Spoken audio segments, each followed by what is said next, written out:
All right, so we were flowing there, but we were without audio. So first of all, to mention that we are sponsored this week by Jeff and Chava Bela Wald, Le'ilu Nishmas, Jeff's uncle, Mr. Heinrich Wald, Chaim Ben Shmuel. His yortzeit is Wednesday night to Thursday. That's tomorrow night, 24th of Tammuz. May his neshama have an aliyah. We started at the top of Samachei Amud Aleph, 6 lines down from the top. We finished off discussing our birds. We talked about the fact that if it tramples and attacks, then we know it's a non-kosher type of a bird. We discussed having birds that will catch its prey in the middle of the air, whether those are not kosher. We decided that if it catches midair, but it brings its prey to the ground, then that could still be a kosher bird. Then we discussed the principle that if a bird is in doubt, then you can take a look at what other types of birds it lives with. So if it lives amongst other non-kosher birds, it could presumably be a non-kosher bird, and we said that could even apply. We said maybe that's Rabbi Eliezer's opinion, because he says that is the case when it comes to the zarzir, the starling or whatever, I think that's what the article calls it, is lives with the crows. And the Chachamim, maybe said, no, even according to the Chachamim, if the bird looks like the other type of bird, so then the fact that it lives with that bird tells us that it's non-kosher. And that wrapped up the story of birds. We then moved on to grasshoppers. And we said that our grasshoppers have 4 types of signs that make them kosher. We said they have to have 4 legs, they have to have jumping legs, they have to have 4 wings, and they are, what did I miss? Right, 4 crawling legs, 2 jumping legs. The wings cover most of its body, and 4. What I said 4 wings. I did say wings. It has 4 wings. 4 wings. 4 wings. Then we said, what is the length of the wings that have to be? Right. It's greater part. Right. So the wings have to cover the greater part of the body. That's where we discussed lengthwise or widthwise, and the answer is we're not sure, so we have to say both. Okay, that's where we're up to. Tana Rabbanan, our rabbis learned. Ein lo achshav. Right, if it has no wings, if it has no jumping legs right now, and it's going to wind up developing jumping legs after some time. Kegon hazachal, like for example, the zachal grasshopper has that characteristic. Mutter, that is kosher. Right, it's going to, as long as it eventually, as an adult, is going to have the jumping legs. Rabbi Elazar, Rabbi Yossi Omer, Rabbi Elazar Yossi says, Asher lo kerayim, that it does not have. Right, you're not supposed to.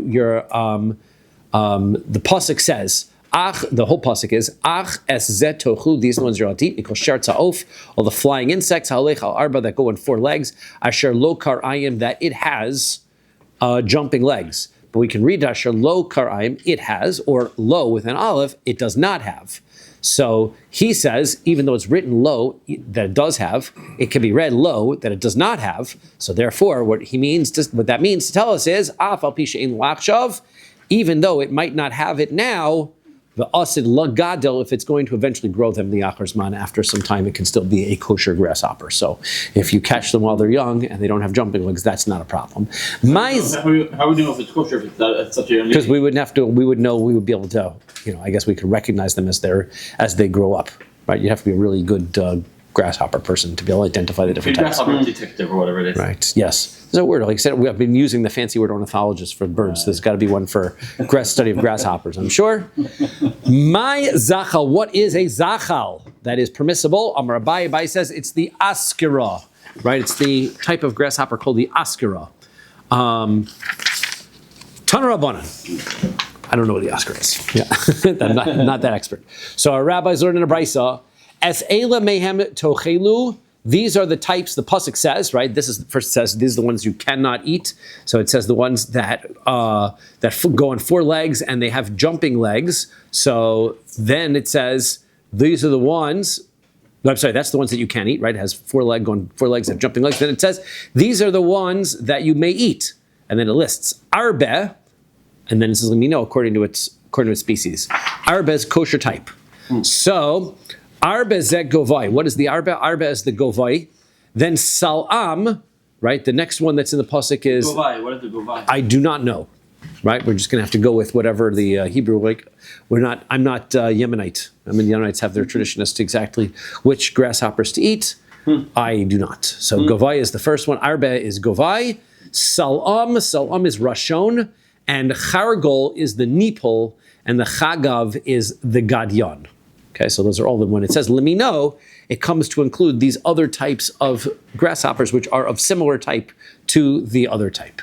Ma talmid lomar lemino, leminehu, leminehu, leminehu. Why is it that the pasuk after each type of grasshopper says arba lemino, and then it says salam leminehu, and then it says chargol leminehu, and then it says chagav leminehu, arba pamim 4 times. So it's lehavi tzipores kromim. It's in order to include also the type of a locust called the tzipores kromim, the vineyard. I guess the flying bird of the vineyard, right? So that's what they are. It's a type of arbe, and it comes to include, which is similar to the arbe, and also Yochana Yerushalmis, the Yerushalmi, the Jerusalem Yochana, which is a type of the Salam type, and Artsuvia is a type of chargol, and then we have a Razvonis. A razvonis is a type of a chagav. Okay, so each one is going to include another species which is similar to it. And we're going to discuss what are the characteristics of each of those species. Debei Rabbi Yishmael Tana, in the yeshiva of Rabbi Yishmael, we learned Elu klole klolos. Right? So the fact that it says that each time the Torah tells us that there's a the word leminehu, right, in the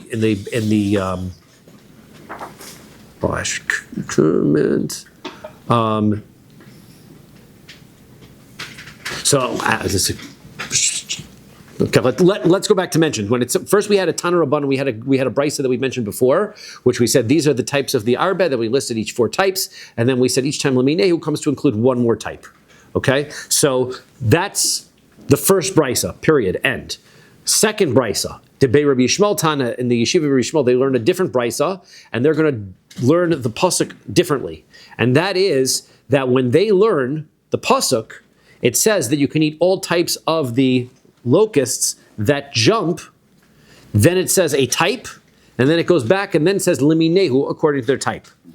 The way the first brisa learns that is its type is part of the specific, meaning I've got a general rule, you can eat all locusts that have jumping legs, and then we say the arba, that's one that's a limiter, and then we have another word, liminehu, which can just adds on one more little type, and that's it. This is because we're going to explain that the first Mishnah is learning in a drasha called a klal uprat.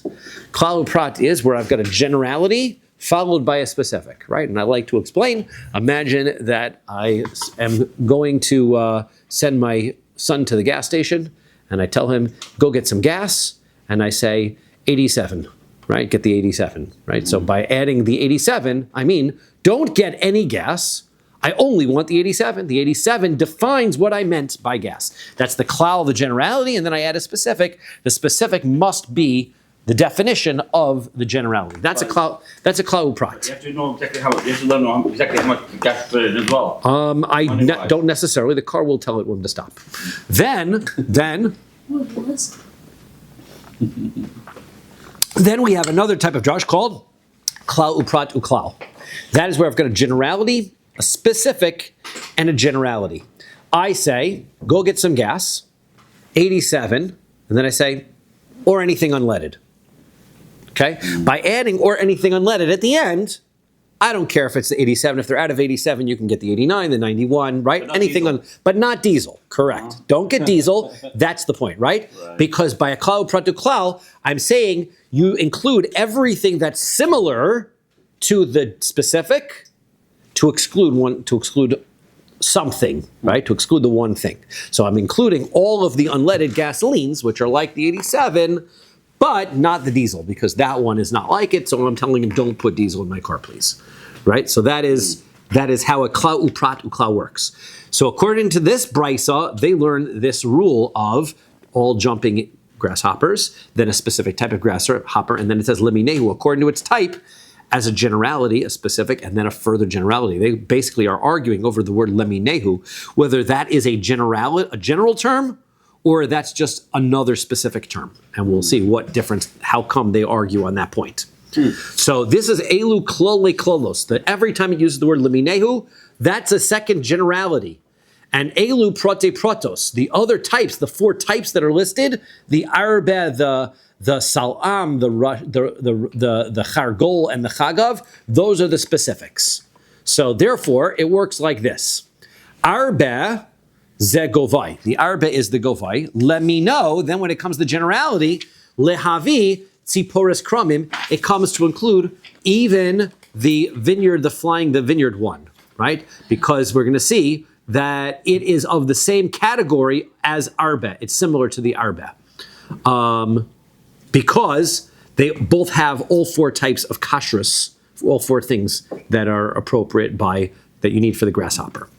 Ein li ela haba ve'ein lo gabachas. Now, the one thing that is true, that is, though we say, the one thing, arbe has a characteristic that is not true of all other locusts, and that is that it does not have a bald head. They have pictures of the bald-headed ones on the bottom in the art scroll, so you can see it doesn't none of them really have hairy heads, but they have sort of a head that has a look of it that looks like it's bald. Right? Grasshoppers have like 5 feet, it looks like. They have 4 legs plus 2 jumping legs. That's what we said. Okay? Haba v'yesh lo gabachas, but minayin. What about if I have a locust that looks like it has the bald, smooth head? So if it has that, so how do I know to include that? Because that's not of the type of the arbe. It should be excluded by the arbe. So Talmud Lomar, therefore the pasuk continues when it says salam. It includes the salam. The salam is a type that has a balded looking head. Ze nipul, and that is going to be the nipul, which is the nipul that has that bald looking head. Liminehu, then we say according to its type, the generality, that's lahavi es ha'ushkaf. We're going to include the ushkaf there, which is another type of grasshopper, which also has a bald head. It has the different types of other things, but also has a bald head. So ein li ela haba ve'ein lo gabachas, haba v'yesh lo gabachas. So now I have included, and I've said, okay, whether it has a bald head or it doesn't have a bald head, as long as it has the other 4 characteristics, it's a kosher grasshopper. Haba ve'ein lo zonov. What about if it has, in both of these categories, right, it has to not have a tail, because both the arbe and the salam don't have tails. How about haba v'yesh lo zonov? What about if it has a tail? So I would say no, because it's not like the other 2. So therefore, Talmud Lomar, chargol. Therefore, it comes to include the chargol. The chargol is the rashon. The chargol is the rashon, and leminehu, and then leminehu of its type is an expansion of that. Lahavi es ha-karsefes ves ha-shachlonis is going to include the karsefes and the shachlonis, which are types of grasshoppers that also have 4 of the types of kashrus, plus they have a tail. So tell us that the fact that it has a tail is not an invalidation. They have tails. Now, after those 3, ainli ela haba v'ein lo gabachas, haba v'yesh lo gabachas. So therefore we know that if it has a bald head, if it doesn't have a bald head, okay, haba v'ein lo zonav, haba v'yesh lo zonav. It doesn't matter if it doesn't have a tail, if it does have a tail. Haba v'ein rosho aruch, haba v'rosho aruch minayin. Okay, none of the other types of grasshoppers have long heads. What about if it does have a long head? How do I know that one is still kosher? So Marta harei tadon binyan av mishlashtan. So the answer is, go take a look at the rule that we can derive from the other 3. And that is, lo re'i arbe k're'i chargol. The way the look of an arbe is not the same thing as what is necessary by a chargol. Ro'i chargol k're'i arbe. The arbe is not like the chargol is not like the arbe in that one has the bald head, one doesn't have the bald head. Lo ri shnehem one has the tail, one doesn't have the tail. Lo ri shnehem k're'i salam. Neither of them are like the salam, which that one has the bald head or not. V'lo ri salam k're'i shnehem. They're not all alike. All 3 of those grasshoppers are not of the same type. Hatzara shaveh shebahem. You know what all 3 of those types of grasshoppers have in common? Sheish lo arba raglaim, they all have 4 legs. V'arba knafayim, they have 4 wings. V'kartzulim, they've got 2 jumping legs. Uknafav chofin es rubo, and their wings cover most of their body. Af kol sheyesh lo arba raglaim, so too, nothing else matters. The type of head it has or anything else. It seems to be that the way that you know whether it's kosher is these 4 characteristics. 4 legs, 4 wings, arba knafayim, kartzulim, jumping legs, knafav chofin es rubo, and the wings cover the body. So, okay, v'halo hatzartzur hazeh. So what about the tzartzur? The tzartzur is not kosher. Yesh lo arba raglaim, but it has 4 legs. Va'arba knafim, it has 4 wings. V'kar tzulim, it's got 2 jumping legs. V'knafav chofen es rubo, and its wings cover its body. How come we know it's not kosher? Yachol yehei, mutter, you might think it's kosher. Talmud lomar, therefore the Torah specifies chagav. It has to be a chagav, which means sheshmo chagav. It has to fall into the category of a grasshopper. If it's some other type of insect, then it has the same category, these same items, right? Like, what do we say? We don't want to say grasshopper. Like crickets. That's what it starts are. Crickets, right? Crickets can also have 4 legs, 2 jumping legs, wings that cover their body, but they're not kosher because they're not a chagav. Okay? So therefore, that's what the Torah is telling us from the word chagav. It has to be a grasshopper or locust, grasshopper social locust, not a cricket. So, ishmo chagav, if it's a chagav, so now the Torah tells us a chagav is kosher, yacho ein bo kol simonim halalu, you might think that it's kosher even if it has none of the other simonim. So Talmud lomar, therefore the pasuk says, lemi nehu, according to its type, ad sheyehebo kol simonim halalu, it has to have all of these type items to it. So therefore it has to have both those things. It has to be a chagav that has all 4 of these things. Okay.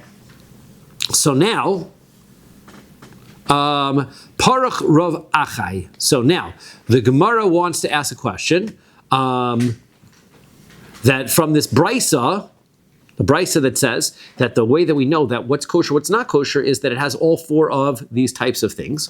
So therefore, the one with the long head, it was unnecessary for us to have an extra word in order to include it because it has all 4 of if it's a chag, if it's a grasshopper, it has all 4 of those things. It must be kosher. I don't need an extra pasuk to include one with a long head. Therefore, we used it in order to tell me that it had to be a grasshopper. So Rav Achai asks, yeah, but ma lahanach shekein ein rushon aruch. If you take a look at the other 3, they don't have a long head.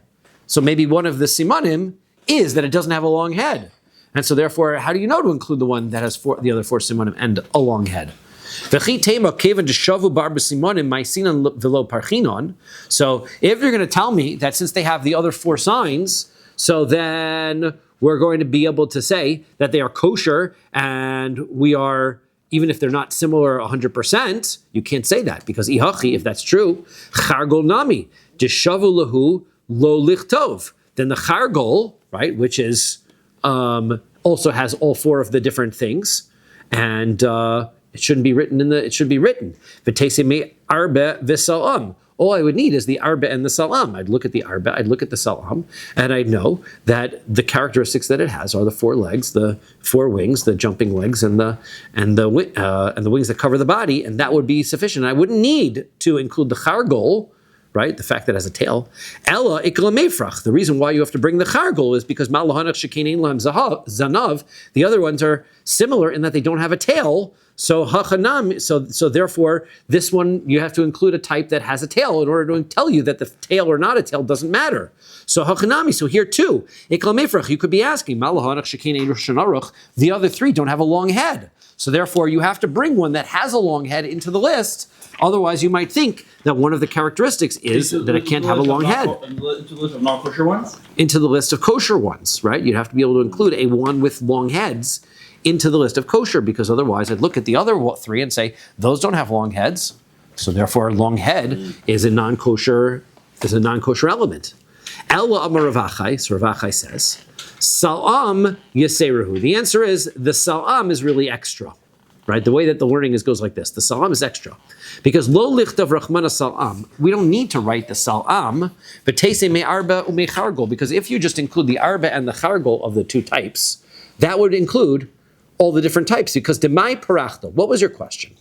Mala Arba Dein Lo Gabachas, you were going to tell me the Arba doesn't have a bald head, so I need to bring the Salam that has one. Hare Chargol Yesh Lo Gabachas. The Chargol is great because it has a tail, but it also has a bald head. It could solve both problems. Therefore, Marle Chargol Yesh Lo Zonov, the Chargol has a tail. Hare Arba Dein Lo Zonov, and the Arba doesn't have. So as far as you were worrying about the bald head, and as far as you're worrying about the tail, all I need to list is the Arba and the Chargol, and I know that they are different in both of those ways, and that would not be relevant. Therefore, the Salam, the Kosev Rachmana Lamali. Why do I have to include the Salam? The Salam is unnecessary. So therefore, if it's not telling me to tell about the Salam itself, because I would have already understood that it was kosher, to know Inyan L'Rosho Aruch, it's to tell me that long heads are not relevant. What do we mean? Because we're going to tell you that from the fact that it tells me that a sal'am is kosher, even though I didn't need to, it's telling me specifically a sal'am that has these 4 characteristics. These are the 4 characteristics that makes it kosher. If it has some other thing that makes it different in some way, those are irrelevant characteristics. So therefore, only those 4 things make kosher. If it has a long head, it is still kosher. Okay. B'maika miflagi, Tana de Rav, V'Tana de Shmuel. The 2 brises that we said, what is the point of argument? How do they ultimately argue? What differences does it make, right? We said one learns a klau uprat, one learns a klau uprat uklau. What practical difference does it make? So the answer is, Berosho aruch kamiflagi. They are arguing about whether the grasshopper that has a long head is included or not. Because Tana de Rav Savar, the first brisa that learns klau uprat, asher lo kar'ai kra'ayim. The way they learn it is like this. Says the ones that you're allowed to eat are the ones that have jumping legs. That's the klau, that's the generality. All grasshoppers that have jumping legs are now included. Then, arbe sal'am chargo chagov leminehu prat. Then it gives us a list. They have to be similar to the arbe, the sal'am, the chargo, the chagav, and their types. Those are the details. So, klau prat, we have a generality and we have a specific. Ein beklal el mashe prat, as we described it before, the generality only includes those that are like the detailed ones. Demine in, if they're like these types, right? If this is a grasshopper that is of the types that are listed in the Torah, then those are kosher. Delav demine, if it's not of those types, so then they're not kosher. Mirabi de damile mishne de tzadin. Okay, so therefore, the Tana is going to come to include only that which is going to be similar in these 2 ways. In the way that it has all 4 of these simanim, and also it doesn't have a long head. Because none of the list have a long head, so therefore, we're going to decide that, according to the first Tana, a long head grasshopper is not kosher. Tana de Shmuel Savar, the second brisa, though, doesn't learn it that way. It's going to include more things. It's going to include extra because it's a klau prat to klau. Asher lo kir'ayim, the first words are that it has jumping legs. That's the klau, that's the generality. Then, arbe sal'am chargo chagov, then it lists the 4 types. Those are the prat, those are the details. Then leminehu, then at the end, it ends at the end with, and their types. That's chazar v'kolol, that is going back and making a generality again. So it's a klau prat to klau. Generality with a specific in the middle, and then a generality at the end. So how does that work? Done elakain haprat. We are making a list, a category of grasshoppers that are similar to the list that is included. Therefore, umirabi kol dedami lebechad tzad. We're going to include anything that is similar in one way to that list. Right? It's not so. So therefore, we're not going to be as exclusive. We're going to include every type of grasshopper that has the 4 signs to them. Even if it has a different shaped head, it can still be kosher. So that's the difference between the 2 brises. If you learn klau uprat, you don't include the long-headed grasshoppers. And if you learn klau uprat to klau, you do include the long-headed grasshoppers. Okay, now, the problem that we have is, how can the Tana of the Yeshiva Rabbi Shmuel learn that this is a klau uprat uklau? Because halo dami kol akama lekoli basra. The generality at the end is not the same as the generality at the beginning. Meaning, in order for us to have a rule of, or at least we're presuming, that you have a generality with a specific in the middle and generality at the end, the generality at the end and the beginning have to be of similar type. They have to basically, being at the beginning, we're going to say gas, at the end we're going to say gas, right? But if, in this case, right, at the beginning we said the ones that have jumping legs, and then at the end, it says leminehu according to their type, and the type that we defined was it has all 4 characteristics, 4 legs, the jumping legs, the wings, and the 4 wings. So therefore, the kol akama asher lo kerayim amar Rachmana, the first one is that it just has to have jumping legs. De islay echol de leislay los techol, which means that as long as it's got jumping legs, you can eat it. If it doesn't have jumping, it doesn't say anything about the other 3. Kol basra, the end says ad deshava b'kol arba simanim, you have to have all 4. So the first generality and the last generality are not the same. So therefore, you can't call this a klal prat klal. It has a technical problem with the generality specific and generality rule, because the first generality and the last generality are not the same. So that's why the Tana Be'erav, the first brisa, doesn't learn it as a klal prat klal, despite the fact that leminehu sounds like a generality. According to its type, sounds like a generality. It's not, because it's not of the same type of generality as the first generality. So the answer is, Tana de Rabbi Yishmael, b'kali prati ki hagav nadayin.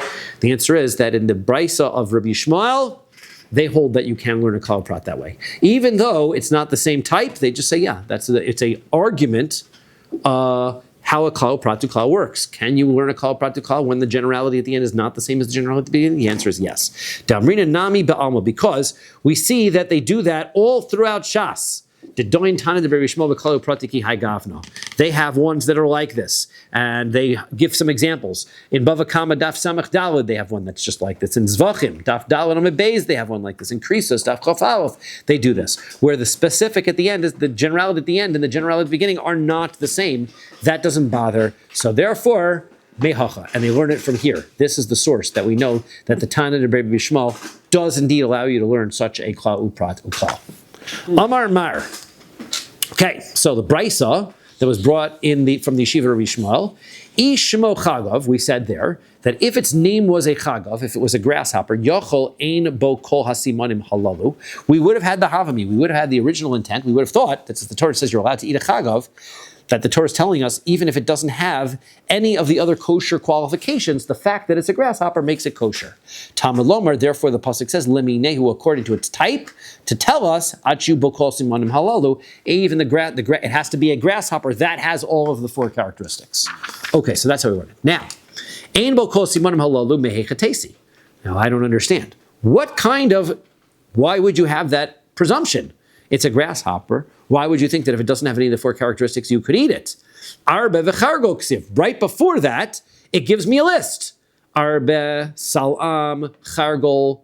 And the arbe and the chargol tells us that there are four different types of things that need to be in order for it to be kosher. Then all of a sudden it says chagav, then we would say, no, you would eat it without it. Well, if you could eat it without it, why'd you just tell me that there was a list of types that had those four characteristics? So the answer is, I loksiv salam kirikamart. The answer is, you're right. If it only would have said arbe and chargol, from those two, we would have derived all four categories of kashrus that you need for the arbe.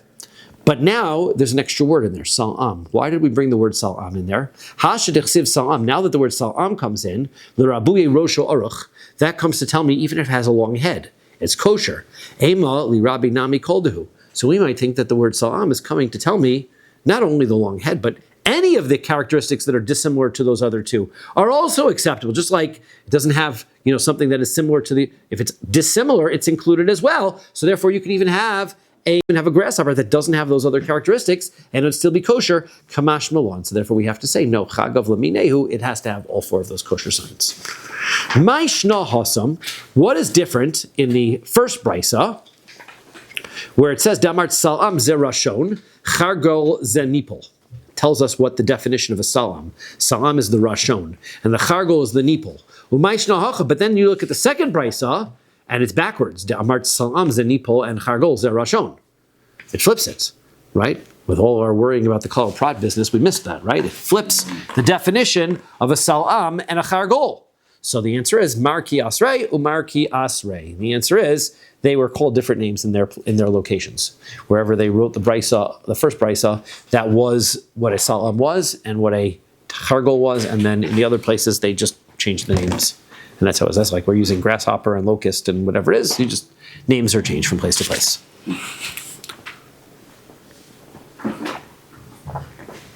Okay, let's talk about fish. Now we talk about animals, the kashrus of animals. We talk about the kashrus of birds, grasshoppers. Now on to fish. Mishnah says, "Ubedogim." When it comes to fish, kol sheis lo snapir v'kaskasas. It has to have fins and scales. Tana Rabbanan, or the rabbis in a brisa. Ein lo achshav. Let's say it does not. When it's a small fish, it doesn't have fins and scales. This is the opposite of the swordfish, right? That had when they were young and then it fell off, right? This is now, it doesn't, the Gemara is very clear on this case, right?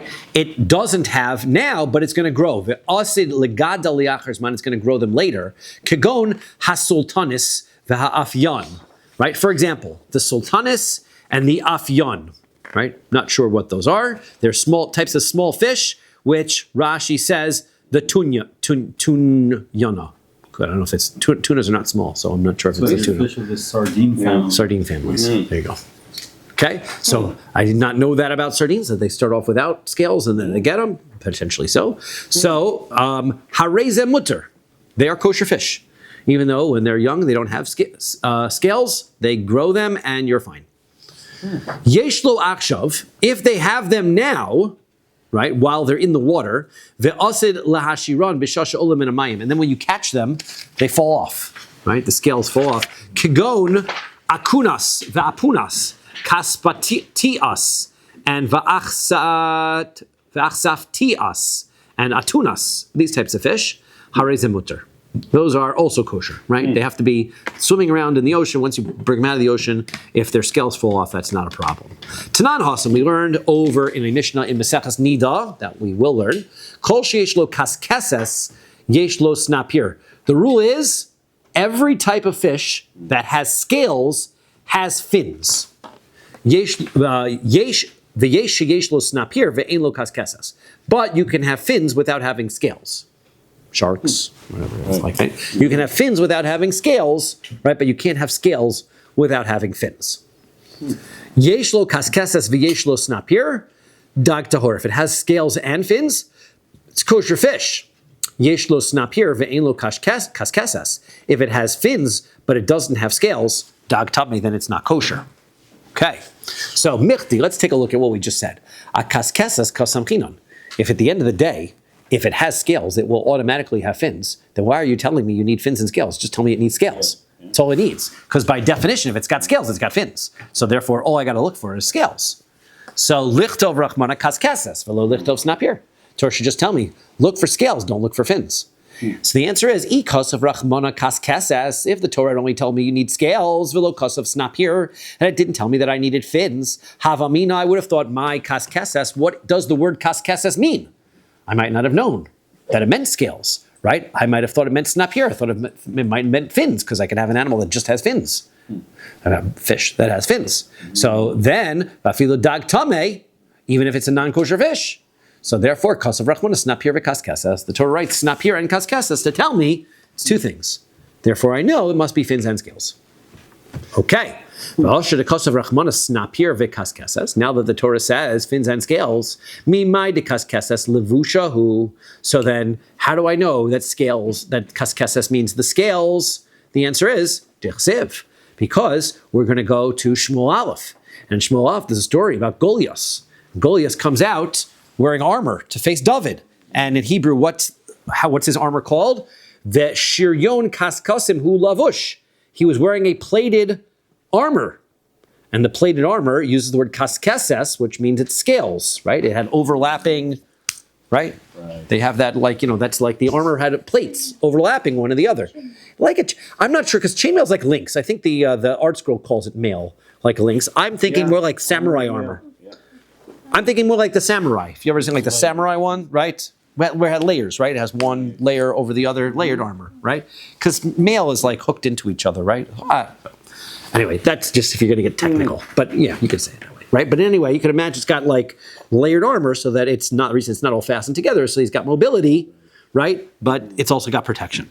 So now,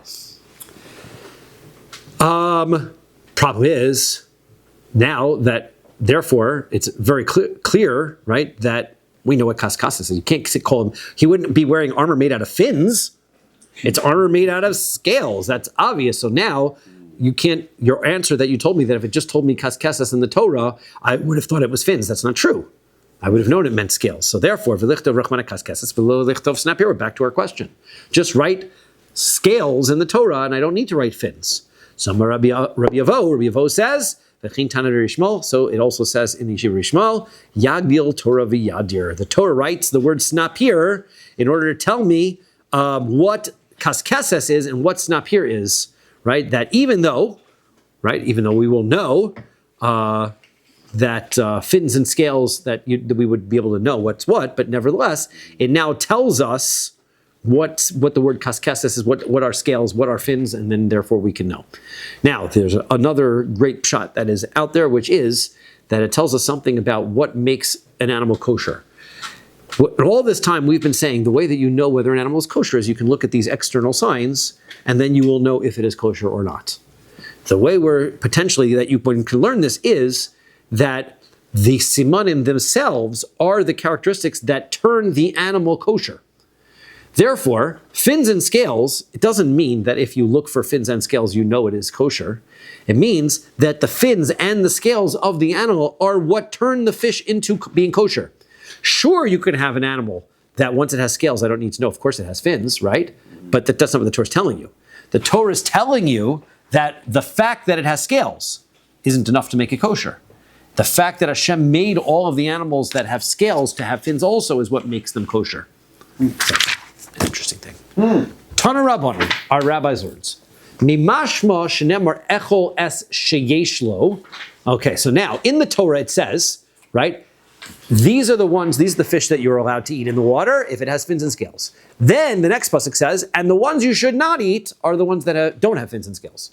Now, if it tells me in the pasuk, echol es sheyeshlo, you can eat the ones that have fins and scales, shomea ani al tochal es she'enlo. I obviously know not to eat the ones that don't. Mimash v'shemar al tochal es she'enlo, since the Torah tells me don't eat the ones that don't, shomea ani echol es sheyeshlo, I obviously know that I can't eat the ones that do. V'lama shanon, so why does the pasuk have to duplicate itself? Why do you have to write both? Eat these and then don't eat these. It's obvious. So the answer is, la'avor alav ba'ase velosa say, to tell me that if you eat a non-kosher fish, you're not only in violation of eating non-kosher fish, you're also violating the positive commandment of eating a kosher fish. So it's a negative plus a positive. Okay, so it becomes more problematic. So does that imply that there's a commandment to eat fish? That's what I was thinking, and it sounds like the Gemara is making sure that we're clear that that is not the case. It's saying that you only violate the positive commandment by eating a non-kosher fish. You don't violate the positive commandment by eating cheese, right? I had fish, I'm like, nah, I'll have the cream cheese and bagel, I don't need the lox. Therefore, I'm in violation of the positive commandment to eat fish. No. Fish, meaning if I eat the non-kosher fish, then I have violated the commandment to eat kosher fish. That's how the Gemara is learning it, right? But it is kind of interesting how it's phrased, right? Now, Brisa says, "Tochlu mikol asher b'mayim." You can eat anything that's in the water. Okay. Then the pasuk continues on and says, anything that has fins and scales in the water, that is specifically the yamim and nechalim. The yamim and nechalim are seas and streams. Right? And so, matam belomar. So what is it coming to tell me? Those are the ones you can eat, the ones that... So it's telling me is that I can eat any type of water creature, period. And then, if I'm eating any water creatures that are in the sea or the stream, then it has to have fins and scales. What difference does it make? Water creatures that are in, let's say, ponds, or that are in cisterns, or inside a utensil, it's like a mosquito larvae growing inside. They don't have to worry about them being not kosher, because it's only, the Torah says, only when you're looking at the sea creatures that are in the sea, that are in the river, then you have to worry about it having fins and scales, right? Otherwise, it says, everything, kol asher b'mayim, anything that's in the water, you can eat. So therefore, if you're going to go get a drink from the water, right? So you can bend down and get a drink, and you don't have to worry about worrying that there might be something in the water, right? Not a kashrus issue. So, sheyachol, I might have thought, hol v'hitir b'meforesh v'hitir b'stam, since it tells me I can have. We're going to call it sherets of the water, right? We're going to be basically bug insects or whatever that are in the water. So these are water creatures. So I might have thought that it tells me I can eat any water creature, right? And it says b'meforish when it's explained. We're going to see later on Daf Samach Zayin what we mean by explained in the pasuk. There's an clear pasuk, and then there's a pasuk where it hints at it as well. And it also tells me b'stam when it's not clarified what it is. It tells me you can eat anything. So ma keshehitir b'meforish lo hitir ella bekalim. So when it tells me that you're allowed to eat any sherets in the water, right? Even if it has no fins and scales. So that is when it's talking about bekalim, when it's inside a utensil, because it's not a yam or a nachalab, right? So if I've got a bucket of water, right? So that bucket of water, I don't have to worry about what grows in it. Sa'af keshehitir bistam lo hitir ella bekalim. So too, when it also says later on, there's another part of the other pasuk that seems to indicate that I can eat also any type of water creature. We're going to say that it only means in a utensil, but I cannot go to a sea and eat crabs or lobsters or anything like that. Can't have those because in the sea or in the rivers, I have to worry about they have to have fins and scales. Now, minayin. But if you would raise them in aquarium, that's a good question, right? Then that's a utensil, right? So I'm not sure, right? The answer is we don't, right? Not sure whether because they're sea creatures or whatever it is, but from this Gemara, it wouldn't make clear that that would be a problem. So let's take a look at this Gemara, and then I'll look up why that is. So minayin l'rabos boros sichin. How do I know to include? Also, if you've got pits or channels of water, I guess canals, right? That those are dug in. So umaros and caves where there's water, that's standing water. So sheshocha v'shosa mehen ve'eno nimna. You're allowed to bend over into the water and drink from that water without worrying about whatever creatures are in it, right? Even if it's got any number of water creatures in it. Talmud Lomer, the pasuk says, "Tochlu mikol asher b'mayim." You can eat from anything that is in the water. So as long as it grows in the water and has not been removed from the water, once you remove it from the water, that might be why lobsters and those things you can't, because once you take it out of the water, then it becomes a creepy crawly on the land. Right? Once it's on the land, creepy crawly creature on the land, then it becomes prohibited. Right? It's only if you bend over and drink it from the water, then that is where it becomes permissible. wasn't there some issue in New York? Yes. They had, like, The water. the water with.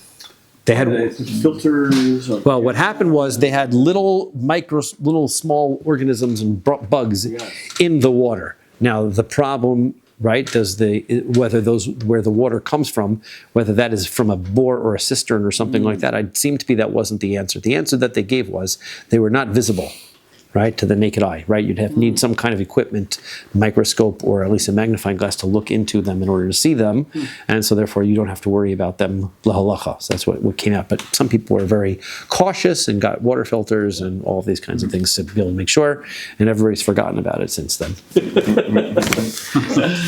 Heichan hitir bekalim. Where is it when we said that it is permissible for you to drink all of these bugs in the water that are in utensils? Where do we know that? Dichsiv, the pasuk says, "As zet tochlu mikol asher b'mayim," you're allowed to eat anything that is in the water. Then it says, "Bayamim u'benachalim." Then it says that you're allowed to, right, anything that is in the sea and in the streams that needs fins and scales. So, bayamim u'benachalim hu dechi isle echol, that if it has fins and scales, you can eat it. Deleisle lo techon, if it doesn't, you can't eat it. Ha bekalim, that means if it's in a utensil. So af al gav deleisle. Even if it doesn't have fins and scales, echol, you could eat it. The turtle has it. Turtle, for example. Turtle is questionable whether it is a water creature because they hatch on the beach, right? So they're not going to be ones that are water But the creatures. shell would be the vessel, wouldn't it? No. Vessels are going to be your cup, your swimming pool, right? There, someplace where it holds a certain amount of water, right? Ema bekalim in utensils afagav de isle lo techol. So maybe you can read the pasuk the other way, and it should say that if it is growing in the water, in the sea, and in the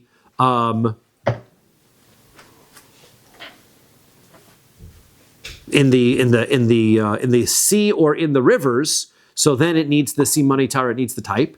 But in utensils, even if it does have fins and scales, you can't eat it. Meaning, all we know is that the rule is not the same in the utensils. How do you know that it's more permissible? Maybe it's more strict. You can't eat it even if it has fins and scales. Lo sakadaitach. That you shouldn't think because the pasuk says, "V'cho asher ein lo snapir v'kas keses," anything that doesn't have fins and scales, by yamim b'nechalim, in the sea or in the streams, mikol sheretz hamayim, from all of the creatures, the creepy crawly creatures in the water. So then, bayamim unecholim delesle. So that means that it's telling you that if it's in the seas or in the streams, if it does not have lo techel, then you can't eat it. But habekalim, if they're in utensils, afal gav delesle, even if it doesn't echel, you can go ahead and eat it.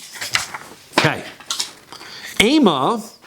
But let's decide. Are we coming to what are we coming to include? Or are we coming to exclude? We're going to have our old friend the Kahal Prat or the Kahal Prat to call again, and we go like this.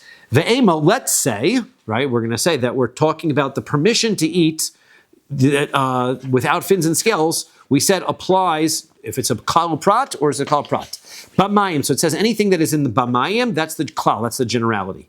Then it says Bayamim Minachalim, anything that is in the sea and in the streams, that's a prat, that's a specific. So we have a Kahal Prat. So now, when is it that we need to have fins and scales? Anything, if it's a Kahal Prat, anything that fits into the definition of sea and rivers. Klal Bichlal. So aim beklal elam mashim prat. We're only going to say things that are exactly like it, and that is yamim unechalim in the sea and the streams. Yes, neitzin channels v'charitzin and dug in bubbling ponds. Lo, those are not okay. B'mayim. Then it says b'mayim chazar v'kalal. Then it says b'mayim again at the end, and it comes to tell me a generality. So now. I've got another generality. I've got two generalities and a specific. So now I'm going to include also the other types of things as well. So I'm also going to bring in the ones that are in ponds, that are in cisterns, and bubbling ponds, and all of those other types as well. As long as it's not in a sea or a river. So now, hani trekoli dismichi lahadadi ninu. The problem is that your rule of klal prat to klal requires a specific order. You need a generality and then a specific and then a generality. But the way that the pasuk just read, it has a generality, kol, then it has a specific, bamayim, then it says generality and then another generality, kol, and then bamayim, then it has the specific at the end. So you can't have the klal prat, it's got to be klal prat to klal. So how are you looking at this as a klal prat to klal when the generalities are written next to each other and the prat is written afterwards? So Ravina explains, Keda'amri b'ma'arava, like we explained in Eretz Yisrael, Kol makom shatamotzi shnei klos hasmuchen delazeh.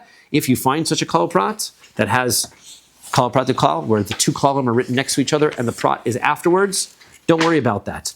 Hatel prat beinehem, take the specific and put it between the two klalos. Doesn't bother us. We had this before. We've done this once before, and we said it's machlokas whether you can do it. Vedunam bechal prat to klal, even though it's a generality, and the specific is afterwards. Take the specific and put it between, and that's okay. Bamayim is the klal. Bayamim and echolim is the prat. And then b'mayim, then it's b'mayim again. Chazar kol, it includes it again. Klal prat to klal yatadon elakina prat. So we're going to say everything that is similar to the type of that is similar to the prat, which is meforash kol mayim novim. Right. Even so, we're going to say just meforash mayim novim. We're talking about moving water or flowing water. All those types need to have fins and scales. So kol mayim novim. So if we're going to know anything that has basically moving water, bubbling ponds, and those kinds of moving water needs fins and scales. All the other types of settled still water, cisterns, pits, cave water, all of that, they will not need. Okay. So now, my Rabbi, what are we coming to include? Charitzin uneitzin. We're talking about the trenches where water flows through, and then we've got neitzin, which are dug in and they're wide, right? Those are li'isura. So those are now going to be prohibited without fins and scales. Umay miut, what are the type that is excluded? Boros, sichim, we're talking about pits and cisterns, umaros and caves, lehetera, those are permitted. Okay, so we'll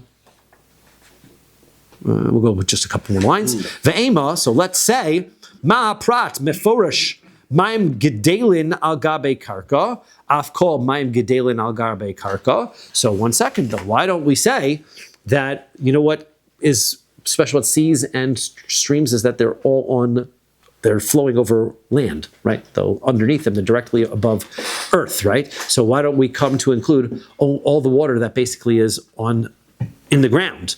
My Rabbi, so what are we including? Even the pits, the cisterns, and the caves are also included, and they need fins and scales. Le'isura, and those would be prohibited without fins and scales. So then what is excluded? Miat kalim, you're only excluding utensils, because utensils right? If I put it into my pitcher, then it's not in the ground anymore.